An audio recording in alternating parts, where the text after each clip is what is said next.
Hello friends, बहुत बहुत स्वागत है आपका super fast study and experiment पर। तो फ्रेंड्स, जैसा कि आपने थंबनेल में देखा, हम इस वीडियो में डिस्कस करने वाले हैं गाउजिंग के बारे में। हम जानेंगे कि गाउजिंग क्या होता है और इसके साथ ही हम उन मेथड्स के बारे में भी जानेंगे जिनसे गाउजिंग की जाती है। यानी कि अलग अलग मेथड होते हैं गाउजिंग करने के। गाउजिंग एक प्रोसेस है जिसका इस्तेमाल किया जाता है मेटल को सरफेस से रिमूव करने के लिए, और ऐसा मोस्टली किया जाता है उस सरफेस को वेल्डिंग के लिए प्रिपेयर करने के लिए या फिर रिपेयर करने के लिए। वेयर इज़ गाउजिंग यूज, यानी कि गाउजिंग का इस्तेमाल कहाँ पर किया जाता है। तो सबसे पहला वेल्डिंग प्रिपरेशन के लिए, यानी कि अगर आपको वेल्डिंग के लिए प्रिपरेशन करना है तो जो एक्सेस मेटल है या फिर पुराने जो कोई अगर बैड वेल्ड है यानी कि ख़राब वेल्डिंग हो गई है उसे रिमूव करना है तो वहाँ पर गाउजिंग किया जाता है। दूसरा, maintenance and repair, removing crack और डिफेक्ट।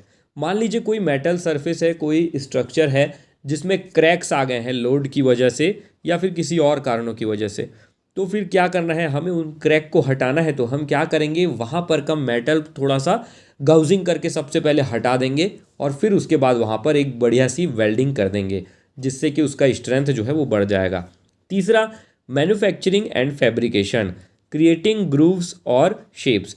बहुत सारे ऐसे केसेस होते हैं जहाँ पर हमें फैब्रिकेशन जब करना होता है किसी चीज़ को, मैन्युफैक्चरिंग और फैब्रिकेशन, तो उसमें अगर कुछ ग्रूव्स बनाने होते हैं तो वहाँ पर भी हम गाउजिंग का इस्तेमाल करते हैं। मेटल गाउजिंग के अलग अलग मेथड्स होते हैं, तो चलिए एक एक करके डिस्कस कर लेते हैं। सबसे पहला मेथड है एयर कार्बन आर्क गाउजिंग। इस टाइप के गाउजिंग में कार्बन इलेक्ट्रोड का इस्तेमाल किया जाता है जो कि कॉपर प्लेटेड होते हैं और यहाँ पर वेल्डिंग मशीन से उसे कनेक्ट किया जाता है। इसके साथ ही इसका जो होल्डर होता है उसमें कंप्रेस्ड एयर को भी कनेक्ट किया जाता है, यानी कि वेल्डिंग मशीन का केबल भी इसमें लगा हुआ रहता है और साथ में आपका कंप्रेस्ड एयर के लिए भी यहाँ पर पाइप्स होती है जो कि फिट होती है इसके होल्डर में। यहाँ पर कार्बन इलेक्ट्रोड को यूज़ किया जाता है जिससे इलेक्ट्रिक आर्क प्रोड्यूस किया जाता है जिसका टेम्परेचर काफ़ी ज़्यादा होता है जिसकी वजह से मेटल मेल्ट होता है। अब यहाँ पर जो कंप्रेस्ड एयर है उसका काम होता है ब्लो करना, यानी कि जो भी मेल्ट हुआ है मेटल उसे दूर कर देना उस जगह से, ताकि वहाँ पर उस एरिया को क्लीन किया जा सके और प्रॉपर गाउजिंग हो। इस टाइप के गाउजिंग को यूज़ किया जाता है डिफेक्टिव वेल्ड्स को रिमूव करने के लिए, बैक गाउजिंग करने के लिए और जॉइंट के लिए प्रिपरेशन करने के लिए। और ये सूटेबल होता है कार्बन स्टील के लिए, स्टेनलेस स्टील के लिए और अदर मेटल्स के लिए भी। सेकेंड है ऑक्सी फ्यूल गाउजिंग। यहाँ पर ऑक्सीजन का इस्तेमाल किया जाता है और फ्यूल गैस का इस्तेमाल किया जाता है जैसे कि एसिटिलीन या फिर प्रोपेन का, जो कि बर्न करता है मेटल को और फिर रिमूव करता है। ये बहुत ही बढ़िया काम करता है कार्बन स्टील में, लेकिन स्टेनलेस स्टील और एल्यूमिनियम में इसको यूज़ नहीं किया जा सकता। कॉमनली इसको यूज़ किया जाता है शिप बिल्डिंग में, यानी कि शिप बनाने में, मेंटेनेंस में और रिपेयर में।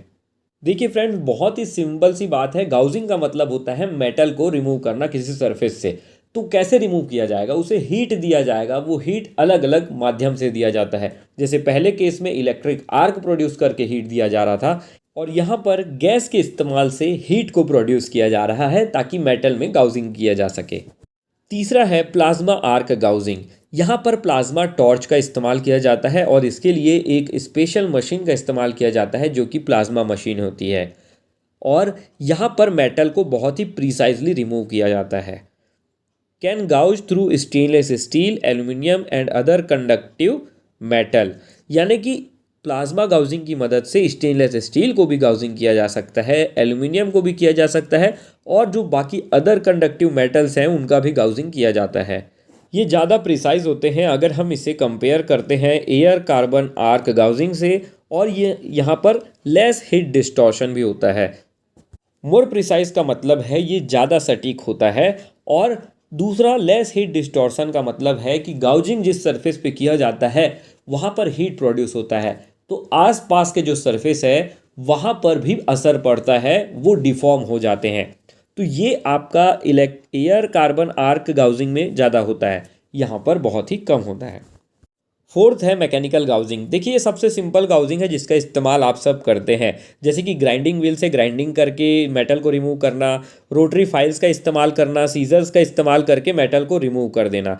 ये स्लो होते हैं थर्मल गाउजिंग के कंपैरिजन में, बाकी के जो 3 मेथड हमने डिस्कस किए उनसे, लेकिन यहाँ पर बहुत ही बढ़िया कंट्रोल हमें मिलता है। हम जितना हमको गाउजिंग करना है उतना गाउजिंग कर सकते हैं। इसका इस्तेमाल किया जाता है स्मॉल स्केल यानी कि स्मॉल स्केल के रिपेयर के लिए और फिनिशिंग वर्क के लिए। नेक्स्ट है इलेक्ट्रो गैस गाउजिंग। यहाँ पर इलेक्ट्रिक आर्क का इस्तेमाल किया जाता है जो कि एक कंज्यूमर इलेक्ट्रोड से प्रोड्यूस किया जाता है मेटल को रिमूव करने के लिए। ये बहुत ही कम इसका इस्तेमाल किया जाता है, लेकिन स्पेशल केसेस में इसे यूज़ किया जाता है। तो फ्रेंड्स ये वीडियो थी हमारी गाउजिंग के ऊपर और हमने जान लिया कि कौन कौन से मेथड से गाउजिंग की जाती है। तो दोस्तों उम्मीद करता हूँ ये वीडियो आपको काफ़ी ज़्यादा पसंद आई होगी। अगर 1% भी ये वीडियो आपको हेल्पफुल लगी हो तो प्लीज़ इस वीडियो को लाइक कर दीजिएगा, चैनल को सब्सक्राइब कर दीजिएगा। फिर से मिलेंगे नेक्स्ट वीडियो में, तब तक के लिए अलविदा।